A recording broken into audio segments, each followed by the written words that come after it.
back to the video.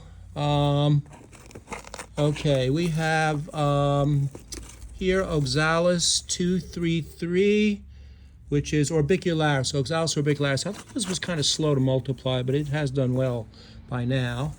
Back here we have some other interesting guys. Let me go under the wires. It's kind of a mess in here as the plants come in. This is a pretty thing. I'm calling E225. It's came to me as O melana stricta, pink flower, MV 4863 from Bill Baird. I don't think it is that species because the species has a yellow flower, and I've tried to cross them without success. But I also have another plant that's similar. This one has a beautiful yellow and pink flower. But over here, I have to reach back here or actually move the entire cart to get to it. This one's closing up. It's a little less pink and is very similar, if not it's the same species with that weird little leaf. E212. I have this down as imbricata. It's clearly not. So I'm going to note that.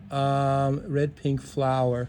This is exactly the same species, but the flowers are fading now, but I don't think it had quite as much yellow in the flower when it did open. And there's still a few fresh ones coming out to compare them. When I looked the other day, it was different. Now this thing here with a very distinctive leaf is probably Olivida from Telos. And indeed, yes, it's Olivida from Telos. I have to survive outside against the house where it flowers and then gets frosted back later on. And then there's a crawly guy here with pink flowers. Where are you coming from is the question. So you are coming from all the way over here. Let's see, where are you? Pink flower, crawling stems with narrow leaflets, trifoliate. I think you're coming from here, actually. Yeah, you're this guy way over here in this pot. You are no, that's not the right label. Oxalis gracilis orange flower? I don't think so. Wait, am I looking at the right thing? Let me follow the stem back to its source. No, that's the Livida. Oh, I see what I'm doing. No, that actually probably is gracilis. These pink flowers that I'm pulling back, are actually coming from the Livida. That makes more sense. Okay, gracilis will bloom later. Then there's another couple of pink guys there. I'm going to have to go around to get to them. And, many others will bloom later on, too. These are the early bloomers of the batch. Okay, let's get over here. This is kind of pretty. Little pink flowers. 3 soft trifoliate leaves, stems. Nice pink flower. Coming straight up out of this pot, which is Oxalis. I'm calling it E158 CF ciliaris from Telos bulbs out west, which is a great source for Oxalis. Don't know what we do without them, actually. At least those of us who collect these things. Okay, and what is this back? Okay, there's a crawly guy in here that hasn't bloomed yet. And then there's another crawler here with pink flowers. Okay, there we are. And you are crawling with very stout stems out of another pot. Now, if you grow these in a cold greenhouse rather than a garage under lights, or outdoors if you're so blessed in California, these will be much more compact than they are here. But they survive and multiply well here under lights, and Con Ed loves me for what they charge. Okay, this is Oxalis dicrotoma from Bill Baird, E163. I'm calling it A. It's a vigorous species which will propagate well. And has nice flowers too. I'm trying to get a stem here because it's getting tangled up in everything else, but that should be the leaf. And there's always a chance things get mixed up in here, but this pink. I'm just trying to make sure the pink flower is coming from here. Dicrotoma I thought bloomed a little later. No, there's a faded flower. Yeah, that's it. Yeah, this is all pieces of it coming from further in. Okay, yeah, got it. Okay, so that's this shelf of what's blooming so far. Then we'll go over to another shelf here full of Oxalis. This is a white purpurea, no doubt. I have it as E140. I got it from Bill Baird. White with a yellow center. It might be the same one they call ivory or whatever that Telos sells. I'll have to see. And then there's this rather weedy looking one. the typical leaf. It came from Bill Baird, E27 O species low, it says, but maybe low in nature, but it's sprawling here. It's got several flowers that are sort of lavenderish pink, I guess. And nothing remarkable about it. Purple stems on the petioles and purple underleaves. Which species it is, I would have to go look up. We have an orange one here, which is definitely Stenorrhyncha, which is another easy one to grow outside near the wall. It comes up in fall, blooms. The severest frost will knock it down, and then it'll come up and do the same thing in spring, then go dormant for summer. So I have it as E39 O species from, what is that? Oh God, my own writing. Long stems. Okay, well now we know what it is. It's Stenorrhyncha. So I should put a label in it later. But again, I want everything on video record so I know what's what before I go do that. This rather, it's weak a little bit, but it's got a lot of nice bright yellow flowers. Probably a luteola. Let me see what the are. E55 from Hantam. This may have been one of my collections. No stems. Yeah, this might be it. I'm not sure if I got this or I got it from somebody else, but I've been in that area. Yeah, and I have seen something like this growing in the rocks, but can't be sure. But Hantam's in South Africa, in the Rockveld area. We have another one there. I guess I would have, well, actually, let me go up here. There's one guy here. You see I got the garage door up to try to get some more natural light in here and cool it down a little bit when I got home from work. Okay, you've got a label in you, and you may not have one of my identifying labels, do you? You should. The label I have here says Oxalis E18 winter growing from Bill Baird. I wonder if this is Bowie eye, but the flowers look kind of small, and unlike a lot of South African Oxalis, they're in clusters. It almost looks like one of those South American type species, but again, I'll have to do some research, and with research with Oxalis, it's never an easy thing. Now we'll go over another tray, and then I'll go around the back side and look at some of this stuff. Okay, these are under lights also, a red and another light. That's probably another Orbicularis, or is this the other one from Namibia? This white guy here. It's kind of cute, got nice leaves. Yeah, that's, I think, species Namibia. Let me see. Looking good. Yeah, species from Namibia, I wonder where. White line on edge of leaf. It came out of China. Bill Baird got this from China. I know he was ordering some stuff from somebody in China named Ivy, I think. This is a really pretty species, not a fast multiplier, but a very distinctive leaf, and the flowers are pretty too. Now over here we have one with white flowers, nothing too remarkable. It came from BB, it says E62. Came from Jim Holmes, who I know in South Africa, a plantsman of incredible skill. I met him years ago in 1984 when I first went to South Africa, and I hope to meet him again one day when I next get to go. He's done all kinds of work with breeding clivias. He's grown Australian terrestrial orchids. I remember seeing that in 1984, and he's active on the bulb forums and whatnot, and really accomplished plantsman. And so this is something he probably found somewhere in the Cape, is my guess. It does look like something else I've seen from Mike Vassar's collections. Now we'll move over here. Okay, there's a tangled mess in here, and some of these are South American.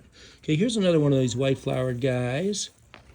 Let's get the hanging things out of the way. Okay, and there's a simple leaf. What do you say you are? Oh yeah, this is the envy thing that kind of reminds me of what that other one from Jim. This came from the Pacific Bulb Society distribution. I sent them a bunch of bulbs recently, including a lot of Oxalis. 364, number 8, which is O. Depressa from MV4871. I'm not convinced this is Depressa. Depressa to me is a summer-growing species. This grows in winter. It looks like it, but I have Depressa, and I have it in several forms from both my own collections and from other collections. And it doesn't quite seem like it to me. It just has an overall superficial resemblance. And this is obviously a winter growing guy. I'm calling it E162 for my own records. And it looks quite a lot like that other guy. Next to it over here, these guys, one of which has some little yellow flowers. This is a Chilean species. It's O. lobata, I think it is. I have a few different collections. And then there's Perticaria, Ola beta, white and yellow, E144. All I see is white so far, but I know I've had the white form, which is sometimes called Perticaria, is just same thing as Ola beta, and I know that the white and the yellow will cross and you will get offspring because I've done it, and I probably have a mess of them here. This one's bloomed yellow, I think, or is about to bloom yellow, and there'll be a white one in here somewhere eventually, and then I have to try to separate it out. That will be fun. Not. Okay, here we've got, what do we got in here? Another white flowered guy, or is this the same guy? Hold on. This is why a cool greenhouse would be such a blessing, because these things get all tangled here. Yet they will grow. Okay, this is having a white flower coming out of this, a cream flower. Oh, this is the Perticaria, so-called Perticaria, the lobata form that's white or cream, and it'll probably say so on the label. Come on, label, let's get out. Okay, E143 Olo beta. Yep, and where did I get this guy from? I bought it from somewhere. Or maybe Bill gave it to me one day. I can't read my own writing. But this is definitely the other form, and crossing with the yellow will give you seed. Now we have over here some more lobata, but in a big stretchy pot. Now there's a red plant light here, which somewhat just makes the colors not appear what they should be. But this is a more of a yellowishy creamy color. Let me try to pull it out if I can. This is going to be a challenge. Get out of there. All right, yeah, there you are. This is one of the prettier species. Name escapes me at the moment, but I'll remember it as soon as I see the tag, of course. Let me put it down here on the floor. It's Pukella, I think, is what it is. Let me see. I have you down. Ambigua, yeah. Ambigua tricolor E150 from Bill Baird. And I think I have the same thing on another shelf somewhere or something close to it. It's a pretty species with some variability and always a nice bloomer and propagator. Okay, now I'm going to go around these lights to look at it from the outside view to get to some others, and then we'll see what else we've got around here. Okay, you can see there's all kinds of plants here. Snap traps for the mice that come in. Mice will do great damage to your Oxalis, so you have to be really careful about them. Okay, here's another weedy looking one. Small flowers, big plant. I wonder if you're the same as that other weedy one over there. No, you seem to be stretchier, although actually you might be similar. This guy here is E30 O species long stems. If I pull out the tag of this guy, E27 O species low, I think they're probably, actually they are different because low doesn't have the stems. Otherwise they're similar in their flower appearance. Although this one seems to have one. Yeah, they are quite similar actually, but this one stretches more. I don't know why. And this is probably another MV depressa. Well, let me see what you say. It says large four-sided bulbs, so no, it's definitely not a depressa, if that's in fact what it was, from BB. E52, it's got those white flowers. It looks an awful lot like that thing from Jim Holmes, and the other depressa, maybe a slightly bigger flower. I don't know. We'll have to make notes of that too and make tags and, attach the tags later on, because this is the year I wanted to make sense of my Oxalis mess. Because, you collect things and they sort of accumulate, and then next thing you know, you've got like all the stuff on your hands. There's other stuff growing here, like this isn't in flower yet, but you can see the leaf is fairly distinctive. Let's see what you are. You might be one of E59, Oxalis species, large bulbs, long stems. I guess we'll see what you are soon when you flower. And here's something. This might be Oxalis anomala. I'm not sure. It's got a white flower and stem, very stemmy. And it's under the red light, so a little bit of weird coloration. Tag says anomala, yep, 3814/94A. That means it's a MYBG accession. It's MBB for Bruce Bayer, I believe that is. 1736 was his number. E149 is what I'm calling it for my own records. I got this years ago from the Carew Botanic Garden where I worked at NYBG. They let me collect a bunch of Oxalis bulbs out of pots they had there, and some of them may have seeded into other pots, who knows. But I bought them back to NYBG, and hopefully some are still growing there. I know I did send a packet off to them recently, and they will be growing a lot more Oxalis quite shortly. I'm sure they've received it by now. So yeah, and in the very capable hands of Mark Hatchadorian, they should do well. Now back here we have a red flowered one that looks for all the world like one of the American species. It hasn't opened its blooms at this hour, which is afternoon. And I have it as O species E50, red flower, summer or winter. Okay, story behind this. I have seen a red Oxalis like this in South Africa, in the eastern part of South Africa, summer grower, near the same place where Diorama luteo albida grows. I'm trying to remember where that was. Walk us through, or no. I don't remember the name of the place at the moment, but there was a red flowering Oxalis there that I managed to get some of, and it looked like one of the American ones, but it wasn't one of the ones I've seen, and it didn't resemble the South African ones that I know that grow in the summer areas, but I think there is still some to be discovered there, even though it's not nearly as diverse as the Cape. I've also seen a red flowered one that looks very much like this come from Bill Baird, that he got from China, and they call it red clay. And I don't know if it's a hybrid or a species also collected, and it may or may not be the same thing, but it grows in winter. I haven't tried to force it in summer to see what it does. We shall see one day. Okay, now we also have some other things. There's a pelargonium coming into bloom there. Let me go back, because I think there's another ambiguous somewhere in here. Oh wait, here's true misidentification over here. This is, well, it's got leaves falling into it, which is making a mess. Misidentification, the true thing, is very, very tough. I haven't put a number on this guy because I didn't repot him this year, but he's going to get a number. I had it for years outside against the house. Its leaves can sometimes survive a mild winter like the last one we had, which they did. And its leaves will go the longest without dying from frost. They'll survive until the lower teens at least, in Fahrenheit. It comes from Sutherland area, which is renowned for its coldness. And it survived in that spot until the voles or some rodents ate it up this year. But I have pots of it, so it's good. It's not the speediest multiplier, however. Next to it is a cute little pelargonium there. That's Nephrophyllum throwing its first flowers. And a pelargonium leaf that has to go bye-bye. It throws little flowers before the plant actually starts showing up. And then we're going to move over here to the Flavidas, which are really stretching. They'd be much more compact in South Africa where they grow. I only kept a few of the many accessions I've had to keep, the most distinctive ones. Okay, this guy has a very distinctive leaf. No flower yet. But you're being called, what are you? You are E198, Oxalis flava, broadleaf. Yeah, the flower buds are coming up. Then next to it is one with succulent little 5 leaflets. You are E188, Flava pectinaris from the BX distributions. It was number 19 of one of them. Then we have this filamentous thing, which I probably thought was a flava from potting up, but it looks to me more like polyphylla or something. But it says, oh, flava MV, thin leaflets, ex Bill Baird, pink flower. I don't know if I'd call that a flava, but I could try crossing it with flava and see if that works, because different clones with different pistil arrangements will cross. They have pistils at 3 levels.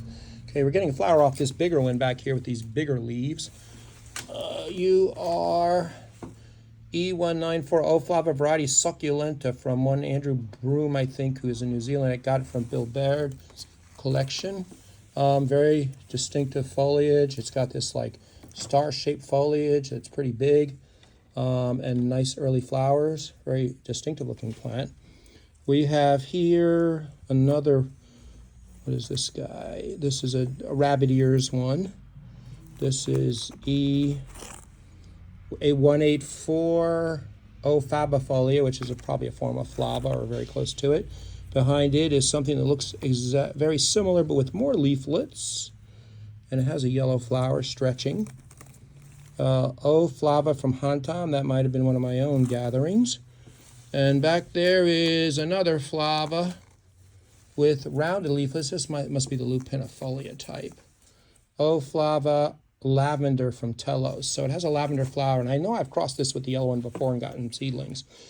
The flavas produce, like many of the Cape Oxalis seeds that are ephemeral, they literally must land in a moist spot and grow right away. Some other winter-growing Oxalis, like obtusa, will produce seeds that are typical and can be stored to the following year. And so if you do hybridizing of flavas, you need to get like little, what do they call them, organza bags, tie them around the pot after you fertilize it. The seeds will explode, catch them, plant them immediately, and you get little plantlets right away. Okay, so that's what I've kept of much larger flava groupings. Let me go up here. There's a top layer area in here. Oh, there's actually 2 shelves. I'm going to need to get something to climb on, guys. So let's get the little 2-step ladder thingy and try to get in here. We're going to have to move the pots of Xerophyta, which I've grown from seed. They will simply dry off for the winter here in the garage, and they'll be just fine. They go dry in dormancy. They're resurrection plants. They dry up and then they they turn green again when watered and flower and are really nice. We'll have beautiful purple flowers when they're big enough, and these guys are approaching that size, finally. Okay, I'm crawling up here. I actually bought some new Oxalis, some hybrids this year. This is what's here. Plus a species I continually fail with. This in the back, doesn't have an E number yet, is Oxalis palmifrons. It's got these cool leaves. I got this from a place actually in New York on Etsy. I'm trying to remember their name, but they had some interesting hybrids and stuff, and yeah, they were pretty cool. And there's some Zephyranthes here from Easy to Grow Bulbs, I think, or someplace. No, Eden's Bulbs. They're hybrids from Southeast Asia, although some of them may have virus or something. Or thrips, they have little markings on the leaves, but they should be double ones mostly. Now we have other ones here. These are the summer growers coming in for summer, and oh my goodness, there's this stupid weedy euphorbia got in here. Well, you're coming out now. These will die back soon. These are like depresses and that sort of thing. Like here we've got, this guy actually is, yeah, depress seedling that I got. It has pretty flowers. I have some growing outside too. There's more depresses back there. I have a dwarf form as well. This might be it. I'm not sure. Oh no, this is the dwarf form. This dwarf form I remember finding in a certain area that shall remain nameless in the Highveld. And it's just a miniature form. I keep them in the cold frame for the summer and then put traps up to get the rodents to try to get at them, which they will go after them if they can get a chance. So again, rodents are your mortal enemy when dealing with Oxalis. Otherwise, they're carefree plants. They will get aphids and things, but you can spray for that pretty easy. Viruses are practically unknown as far as I know. Not that there's been enough experience growing things to know if there is a serious problem with viruses in cultivated populations. Now, on the other side, we have some others. Let me just toss this weed here. This is one of those dumb flat mat euphorbias. Not the usual one we see in New York, but this is something that came from probably a pot from the tropics somewhere, or like Florida or whatever. And sometimes those weeds, if you don't get them when you order something from down south, tend to stay around with you. Okay, let's go up past all these other weird plants and look at the Oxalis. Okay, let me step up here without falling over because, yeah. Okay, this is a long-tubed pink one. Pink flower there, and this may very well be one of my collections. It looks familiar with this this 9 leaflet or whatever thing it is here. There's the leaf. Long stems. This is, I have this as Zaharii from Hantam, E263. Let me see if it's the other tags in here, I noted it was one of my collections or not. I think I did bring this one back. I think it's Zaharii. But I may have other collections of it as well. In fact, I'm sure I do. Because that leaf is pretty distinctive, and those long stems and flowers. This is, pink flowered guy here is Ostalata from Bill Baird. It's got the very distinct leaflet, and it's got a lot of pink flowers on it right now. They're all kind of bending over, but they're producing quite a bit of color. Underneath it is one of the South American guys coming up. This was a root of some sort. I don't know, did you get a tag? You did get a tag. You are O species from Bill Baird, and I couldn't read, as tags are often hard to read. South America, question mark? I am surely is one of the South American ones that has that look to it. There's the flower. There's a group of these ones that look fairly similar with succulent little blue leaves, although this one's smaller than usual, the leaflet, so far. What the hell are you? Oh, you're not an Oxalis, you're something else. You are an Athona from Simonsville. You will turn greener later unless something is wrong with that Miracle Grow soil I put you in. You'll turn blue-green, actually, and I donate a lot of tubers of that to the Pacific Bulb Society this year. Okay, over here, we've got something with very thin leaflets, little pink flowers being buried by, oh, there's a flava in there somewhere. Okay, you are Pardalis, Oxalis Pardalis E234 from Bill Baird. It said pink flower when I got the label, and pink flower indeed you have. I guess I do have more flavas somewhere. This is a flava definitely behind you. What were you labeled as? This guy here with these big rabbit leaves, rabbit ear leaves. You're called Pentaphylla, and I put flava as a question mark, but I don't think you're a Pentaphylla because there's nothing penta about your leaflets. They're, in fact, two-lobed. You have that wide petiole, though, that's typical of Fabifolia, if I recall correctly, that winged petiole thing. And there's another ambigua there, I think. This is it. It's pretty with those soft apricot flowers. Slightly different color, I think, than my other clone. Let me get this tag out of here if I can get to it. This might be the older tag. Yeah, it doesn't have a number on it. I have a number somewhere else, but this is Oxalis pukella from Telos. And they have it as Oxalis pukella tomentosa. Nice species. And then this delicate pink flowered one with the narrowest of leaflets. Oh yeah, we saw you. You were Pardalis. Crawling all over everybody. And there's this tiny white flowered thing with long, those leaves are actually prettier than the flowers. They're trifoliate, or three leaflets, but they're very deeply cut. You also need a little water, I see, but you're not as bad as that other guy was. Oh, semiloba. Yeah, this species can grow in the eastern areas too, and grow as a summer grower, from what I know and what I've seen, but I'm not sure this semiloba is winter growing, and it's something I've had for a while. The other forms which I have seen in South Africa growing in the summer growing areas are different. I do see there's a couple of aphids here, and so I've sprayed before, and I may have to spray again to keep them under control. You got to watch for things like that. You know, you wonder where they come from. The bulbs are completely clean. There's no pest res surviving from one year to the next. Mealybugs are usually not a problem with these, unlike other plants that I have. But I guess they come in when other stuff comes in.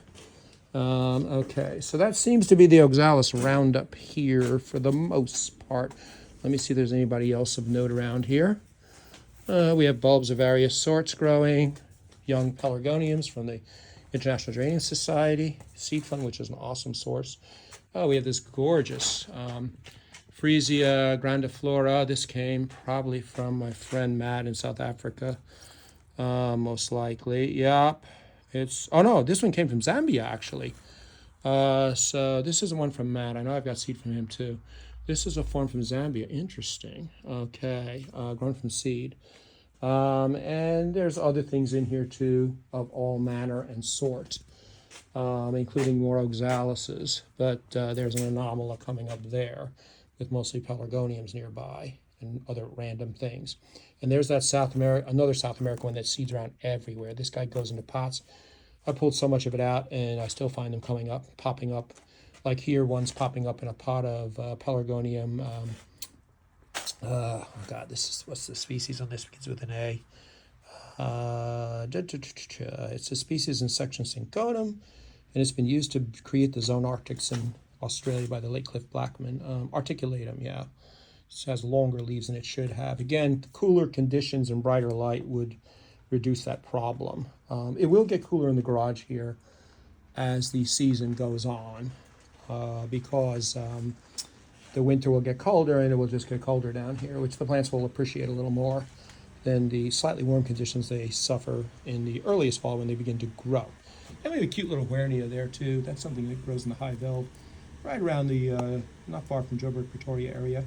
And it's got the cutest little flowers that come in fall and probably has a degree of frost hardiness, but I'm not chancing this thing outside. And it's easy to grow and pretty much no care.